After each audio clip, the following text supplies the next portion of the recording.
Praise the lord. పాఠం ఏమిటంటే దేవుని సన్నిధికి రావడం ముఖ్యం కాదు, దేవుని సన్నిధి మనలోనికి రావాలి. Praise the lord. అందరూ దేవుని సన్నిధికి వస్తారు, కానీ వారి మనసు ఆలోచన ఎటో దేవునితో వాడుకున్న ఆ సంబంధం, ఆ సన్నిధి అనుభవించే స్థితి వారికి ఉండదు. You must experience the touch in his presence. ఆ దైవికమైన సన్నిధి, ప్రసన్నత నువ్వు అనుభవించే వానిగా నువ్వు ఎదగాలి. అలాంటి వారి జీవితాలే మార్పు చెందుతుంది. ఆ టచ్, ఆ సెన్స్, ఆ ప్రసన్నత అనుభవించే అర్హత నీకు లేకపోతే నువ్వు ఎలాగున్నావో అలాగే ఉంటావు. 20 సంవత్సరాలు కానీ 30 సంవత్సరాలు కానీ ఎక్కడ వేసిన గొంగడి అక్కడే. అదే ఆత్మీయత, అంతే బలం, అంతే ప్రార్థన, అంతే విశ్వాసం. నో గ్రోత్, ఎదుగుదల లేదు. అలాంటి వాళ్ళు ఎంతమంది లేరు? ప్రారంభంలో ఒక 5 నిమిషాలు ప్రార్థన చేసి ముగించుకున్నాం. ఇప్పుడు కూడా అదే 5 నిమిషాలు. 7వ నిమిషం ప్రార్థన రాలేదు అంటే నీ ప్రార్థనలో ఎదుగుదల లేదు. ఒకప్పుడు నీకు ఎంత కోపమో ఇప్పుడు అంతే కోపం. ఒకప్పుడు నీ శరీర స్వభావం ఎలాంటిదో ఇప్పుడు అదే స్వభావం. ఆ స్వభావం నుండి మార్పు పొందలేదే, ఆత్మీయత నీకు రాలేదే. ఎందుకు రాలేదయ్యా అంటే అసలు దేవుని సన్నిధి నిన్ను తాకలేదయ్యా. నువ్వు సన్నిధికి వస్తున్నావు కాదని కాదు, ప్రతి సండే చర్చ్కి వస్తున్నావు కాదని కాదు, కానీ మనుషుని కట్టడంలోనికి వచ్చావే కానీ దేవుని సన్నిధి నిన్ను అనుభవించలేక, ఆ సన్నిధి విషయం నిన్ను తాకక నువ్వు సన్నిధికి దూరంగా ఉన్నావు. దేవుని బిడ్డ, కోరుకోండి, ప్రార్థన చేసుకోండి. ఇదే స్థితిలో ఉంటే రేపు నువ్వు రాకుల్లో ఎత్తబడలేవు, విడవబడతా. నేను ఎట్ రోజున సంఘాన్ని గురించి మాట్లాడాను. ఒకనాటి మహిమ కలిగిన సంఘం చెదిరిపోయి, విడిపోయి, ఎండిపోయి, కూలిపోయినట్లుగా మీకు చూపించాను. కానీ ఆ సంఘం పట్ల దేవుని ప్రణాళిక ఎంత గొప్పదో, ఆ గొప్ప ప్రణాళిక కంటే క్రొత్త నిబంధన సంఘం యొక్క శ్రేష్టత ఎంత శ్రేష్టమైనదో ఈరోజు నాకు కొన్ని మాటలు మీకు చూపించాలని ఆశిస్తున్నాను. ఇదే దేవుని ప్రేమ. దేవుని ప్రేమ అంటే నువ్వు దూరంగా ఉండడం కాదు, నువ్వు దగ్గరగా రావాలని కోరుకుంది దేవుని ప్రేమ. స్తోత్రం చెప్పండి గట్టిగా. ప్రేమకి దూరం ఇష్టం ఉండదు, ప్రేమకి దగ్గర ఉండాలి. ప్రేమ క్లోజ్నెస్ కోరుకుంటుంది. ప్రేమ ఆప్యాయత కోరుకుంటుంది. ప్రేమకు ఎడబాటు ఉండకూడదు, ప్రేమకి దూరం ఉండకూడదు. ఎన్ని బాధలైనా దేవుడు నిన్ను మరలా తన దగ్గర చేర్చుకోవటానికి ఒక అద్భుతమైన ప్రణాళిక సంఘము కొరకు దేవుడు సిద్ధపరిచాడు. ఆ ప్రణాళికను ఒకసారి మీకు చూపిస్తాను. హగ్గయి పుస్తకం 2వ అధ్యాయం, హగ్గయి పుస్తకం 2వ అధ్యాయం 9వ వాక్యం.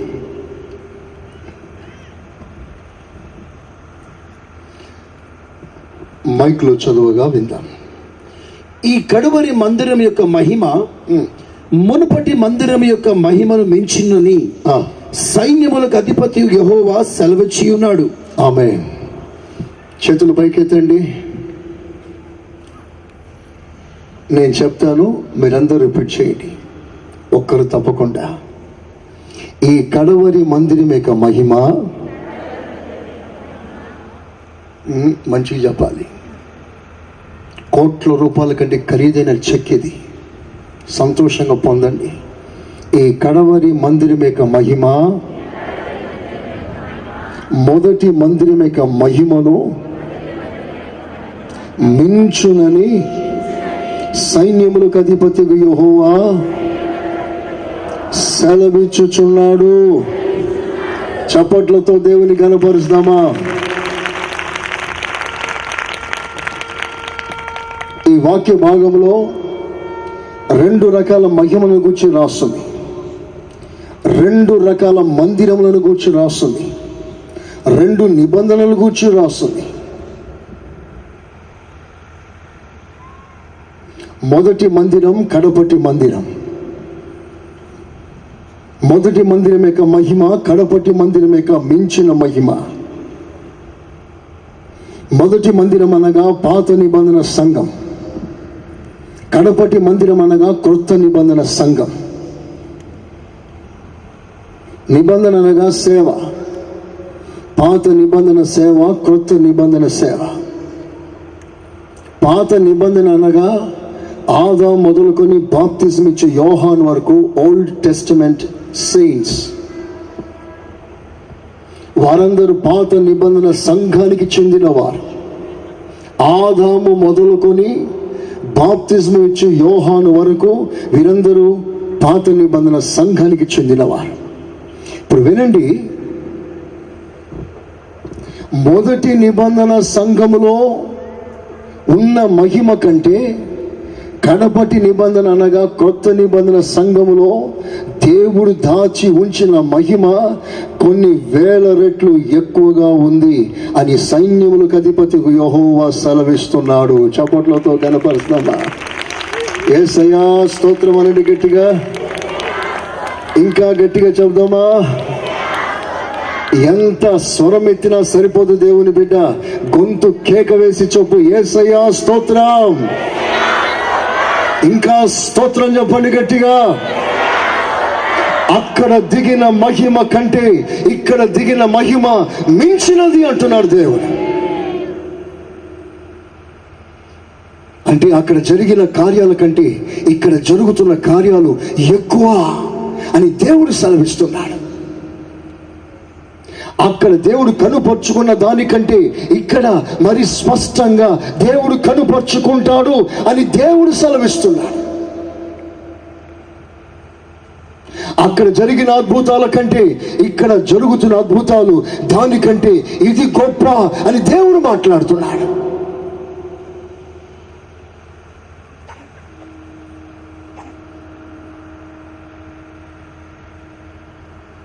అక్కడ జరిగిన కార్యాల కంటే ఇక్కడ జరుగుతున్న కార్యాలే మరింత శ్రేష్టమైనది అని యెహోవా సెలవిస్తున్నాడు. యేసయ్యా స్తోత్రం. మీ హృదయాలు తెప్పరిల్లునట్లుగా కొన్ని మాటలు చెప్తాను. ప్రభునందు ఆనందించండి దేవుని సంగమా, ప్రభునందు ఆనందించండి. నువ్వు కోట్లు ఇచ్చినా ఈ అనుభవం నీకు రాలేదు. దేవుని మహాకృప, ఆయన ఆశ్చర్యమైన ప్రేమను బట్టి ఒక అద్భుతమైన మహిమ, వారి కంటే అధికమైన మహిమ దేవుని నెత్తి మీద పెట్టాడు కిరీటముగా. యేసయ్యా స్తోత్రం అని చెప్పు గట్టిగా. అక్కడ ఏం జరిగింది అసలు? అక్కడ కంటే ఇక్కడ మరింత శ్రేష్టమైన మహిమ అని ఏ విషయంలో ప్రభు మాట్లాడుతున్నాడు? ఇంతకీ ఆ మహిమ ఎలాంటిది? అక్కడ జరిగిన కార్యాలు ఎలాంటివి?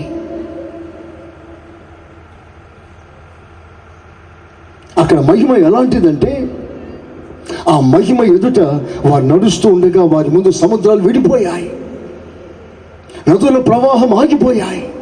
వారు నడుస్తుంటే ప్రాకారాలు కూలిపోయాయి. వారు నడుస్తుంటే మహా సైన్యాలు కూడా తల వంచాయి.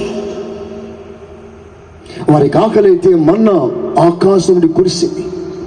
వారికి దాహమైతే బండలోంచి నీరు రప్పించాడు దేవుడు. వారి మహిమ ఎలాంటిది? వారి సింహాలను జయించారు, గాలి వాన నిప్పు జయించారు, ప్రకృతి మీద విజయం సాధించిన వారు. అది వారి మహిమ. కానీ నా దేవుడు సెలవిస్తున్నాడు, ఆ మహిమ కంటే మీ మీదున్న మహిమే గొప్పది. యేసయ్యా స్తోత్రం. హల్లెలూయా. వావ్. అసలు మన అర్హత ఏంటండి? వాళ్ళు ఎన్ని గంటలు ప్రార్థన చేశారో తెలుసా? ఏలియా మోకరిస్తే 40 రోజులు, మోషే మోకరిస్తే 40 రోజులు ఏకధాటిగా మోకాల మీద ఉండిపోయాడు. నువ్వు గంట మోకరించగలుగుతున్నావా? లేదే.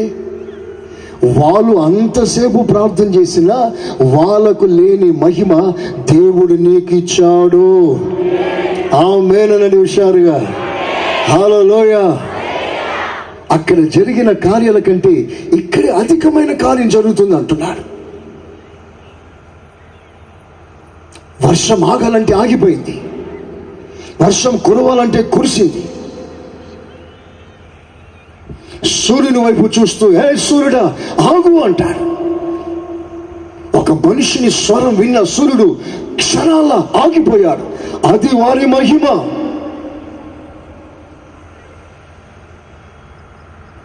ఎంత ప్రచండమైన మహిమ కలిగిన ఆనాటి సంఘము కంటే ఈనాటి సంఘంపై ఉన్న మహిమ గొప్పది అని దేవుడు మాట్లాడుతున్నాడు.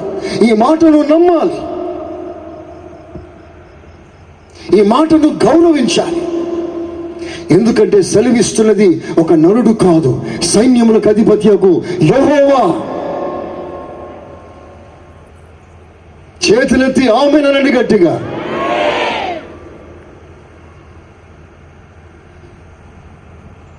ఎవరు సెలవిస్తే తుఫాను ఆగిపోతుందో, ఎవరు సెలవిస్తే ప్రకృతి సహితం అణిగిపోతుందో, ఎవరు సెలవిస్తే యావత్ ప్రపంచం నిర్మాణము జరిగిందో, ఆ సృష్టికర్త సెలవిస్తున్న మాట ఇది. సర్వశక్తి కలిగిన దేవుడు మాట్లాడుతున్నాడు.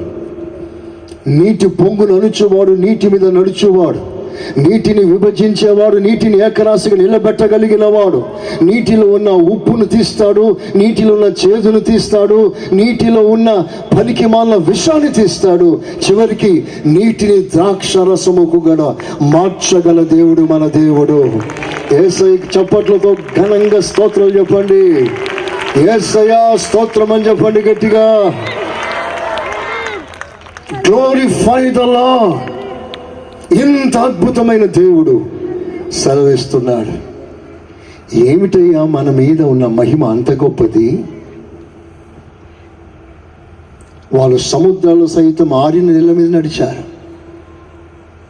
నాచు మీద కాదు, బురదలో కాదు, సంవత్సరాల తరబడిగా ఉన్న సముద్రం కింద తడి కూడా లేకుండా ఆరిన నెలలో నడిచారు. అది వారి మహిమ. ఈ గ్రౌండ్లో వర్షం పడిందంటే వర్షం నీళ్లు ఆరాలని ఎన్ని రోజులు మనం ప్రార్థన చేస్తే తప్ప ఇది ఆరదు. Praise the lord. వాళ్ళు బండను కర్రతో కొడితే అందులోంచి నీళ్లు ఫుల్గా వచ్చేస్తాయి. మనం బోర్వెల్ వేసినా ఫెయిల్ అవుతుంది కొన్నిసార్లు.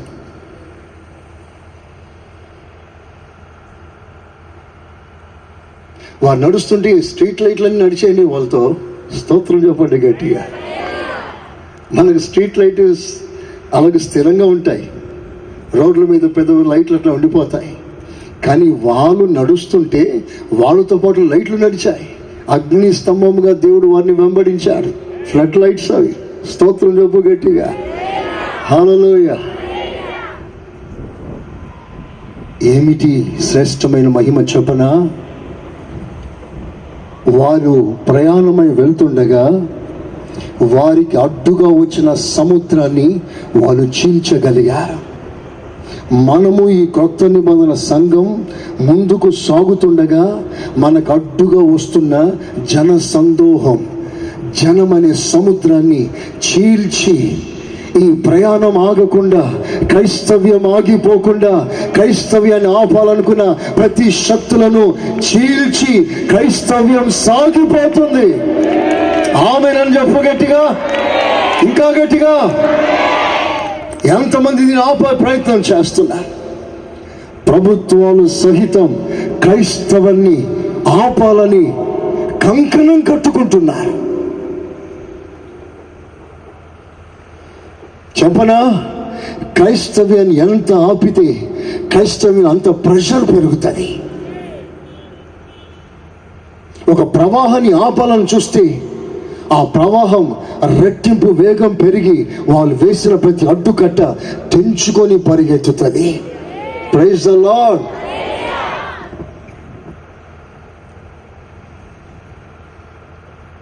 ఆది నుండి క్రైస్తవ్యం లేకుండా చేయాలని శతప్రయత్నాలు చేసిన చరిత్ర కలదు మనకు. లక్షలు లక్షల మంది క్రైస్తవుని చంపేసి క్రైస్తవ్యమే లేదు అని ప్రకటించుకున్న సందర్భాలు కూడా ఉన్నాయి. ఆశ్చర్యమైన సంగతి ఏంటంటే క్రైస్తవ్యాన్ని లేకుండా చేయాలనుకున్న వారు ఈ రోజున లేరు. క్రైస్తవుని ఆపాలనుకున్న వారు ఆగిపోయారు. క్రైస్తవ్యాన్ని అణిచివేయాలనుకున్న వారందరూ అణిగిపోయారు. క్రైస్తవ్యం రోజు రోజు పెరుగుతూనే ఉంది. యేసయ్యా స్తోత్రం, హల్లెలూయా. సంతోషంగా లేదా? మనస్ఫూర్తిగా యేసయ్యకి చప్పట్లు కొట్టి దేవుని కనపరచండి. హల్లెలూయా. ఈ రోజున ప్రపంచ జనాభా 7.4 బిలియన్స్, 740 మంది ప్రజలు జనాభా ప్రపంచం యావత్తు. ఈ 7.4 బిలియన్స్లో 700 కోట్ల 40 లక్షల జనాభాలో 33% క్రైస్తవులని గవర్నమెంట్ ప్రకటించింది.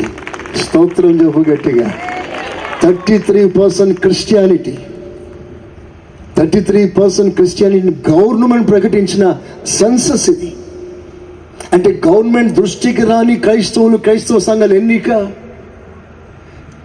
గవర్నమెంట్ లెక్కలోకి రాని సంఘాలు ఎన్ని ఉంటాయి?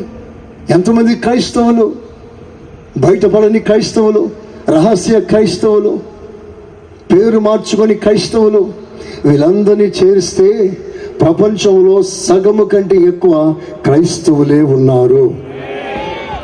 యేసయ్యా స్తోత్రం.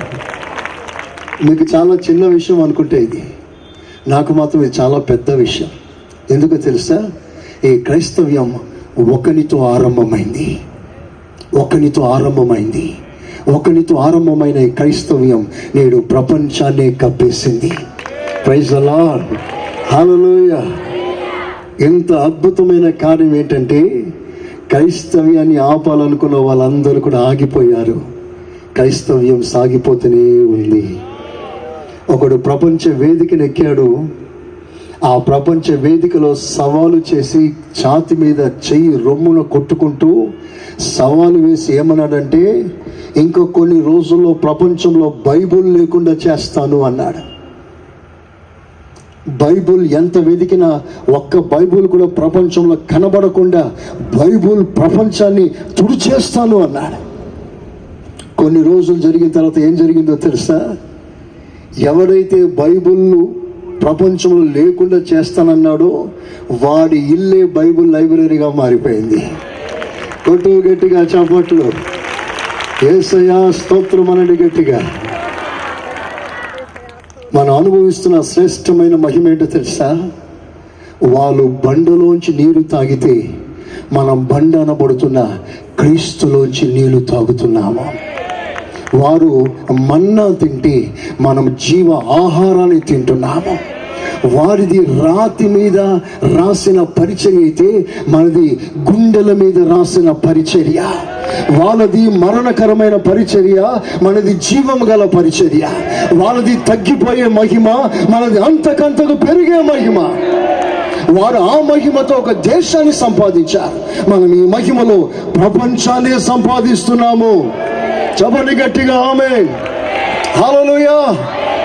ఇది మన మీదున్న శ్రేష్టమైన మహిమ.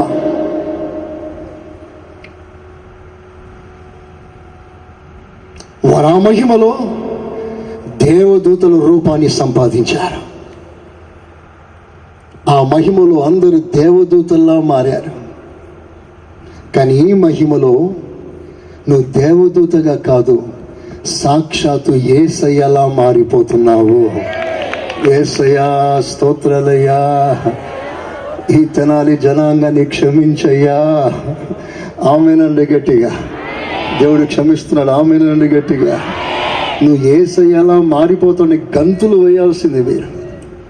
కనీసం చప్పట్లతోనూ హర్షధ్వనులతో అయినా నీ యొక్క సంతోషం వ్యక్తపరచట్లేదేంటి? 100 కోట్ల ప్రాజెక్ట్ అండి ఇది. స్తోత్రం చెప్పు గట్టిగా. హల్లెలూయా. రేపు ఈ మహిమలో నీకు యేసయ్య రూపం రాబోతుంది. Praise the lord. నీ రంగు మారిపోతుంది, నీ రూపం మారిపోతుంది, నీ బట్ట మారిపోతుంది, నీ భాష మారిపోతుంది, నీ పర్సనాలిటీ మారిపోతుంది.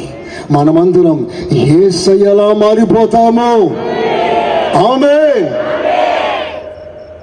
We all going to be transformed like unto Jesus. ఇంత శ్రేష్టమైన మహిమ అనుభవించాలని ఆశిస్తున్నావే, ఇది ఎలా? ఈ మహిమ అంతకంతకు మహిమను తెచ్చే పరిచర్య ఇది. ఫ్రమ్ గ్లోరీ టు గ్లోరీ, కృప వెంబడి కృప, విశ్వాసం వెంబడి విశ్వాసం, బలముపై బలం, అభిషేకం వెంబడి అభిషేకం, కృప వెంబడి కృప, మహిమ నుండి అధికమైన మహిమను అనుభవిస్తుందే క్రొత్త నిబంధన సంఘం. ఒకసారి ఇలాంటి అనుభవం నీకేమైనా ఉందా? కనీసం నీ స్వభావం మారిందా? నీ ఆలోచన మారిందా?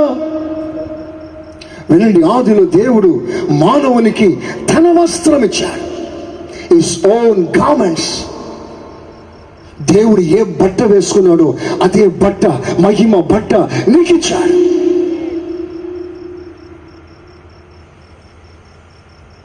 ఒకసారి యెషయా ఒక దర్శనం చూస్తాడు. ఆ దర్శనంలో దేవాది దేవుడు, సింహాసనాసీనుడైన దేవుడు ఓ పొడుగైన వస్త్రం వేసుకోవడం యెషయా చూస్తున్నాడు. ఒక మహిమ కలిగిన వస్త్రం. ఆ మహిమ వస్త్రం వేసుకొని ఆ అంచులు అలాగున పొడుగున దిగజారి క్రింద ఒక దేవాలయం చూశాడు. ఆ దేవాలయం నిండుగా అదే వస్త్రం దేవాలయాన్ని కప్పేయడం చూశాడు. ఆ దర్శనం యొక్క సారాంశం ఏమిటయ్యానంటే, దేవుడు ఏ వస్త్రం వేసుకున్నాడో అదే వస్త్రం మందిరాన్ని కూడా కప్పేసింది. స్తోత్రం చెప్పండి గట్టిగా. Same garments. మందిరం అనగా మనుషులు కట్టే మందిరాన్ని గురించి మాట్లాడట్లేదు. దేవుడు కట్టిన నీవు నేనే ఆ మందిరమై ఉన్నాము. Praise the lord.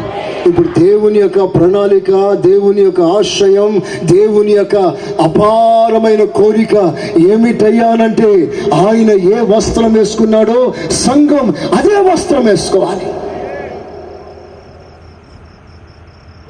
ఇదే బైబిల్ సారాంశం.